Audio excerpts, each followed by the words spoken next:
पंजाब में आज 20 हलकों में ज़मीनी इलेक्शन हो रहे हैं। इंतखाबी अमल शुरू होने से पहले मुस्लिम लीग नून की तीसरी विकेट भी गिर गई है। शेखुपुरा से शरकपुर वाले जलील शरकपुरी उन्होंने इस्तीफ़ा दे दिया है। अपना इस्तीफ़ा उन्होंने चौधरी परवेज़ इलाही को दिया। चौधरी परवेज़ इलाही ने फौरी तौर पर इस्तीफ़ा मंजूर कर लिया।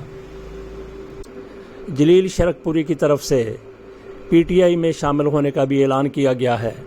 इससे पहले फैसल नियाज़ी इस्तीफ़ा दे चुके हैं। एक एमपीए काशिफ चौधरी को सुप्रीम कोर्ट की तरफ से नाअहल करार दिया गया है। कहा जा रहा है कि एक और एमपीए इंतखाबी अमल शुरू होने के बाद यानी आज की डेट में ही परवेज़ इलाही से मुलाकात वो कर चुका है, वो भी इस्तीफ़े का ऐलान कर देगा।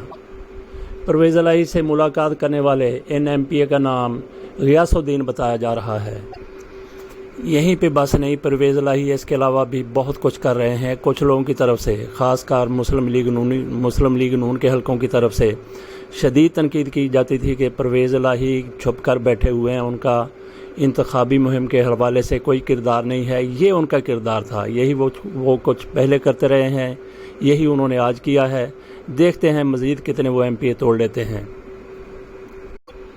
परवेज़ इलाही की सियासत को कोई घटिया सियासत कहे या आला सियासत कहे, लेकिन आज जो कुछ उन्होंने कर दिखाया है मुस्लिम लीग नून की जड़ें खींचने के लिए, उनकी खींचा मारती हुई पतंग को काटी डालने के लिए, इतना काफ़ी है।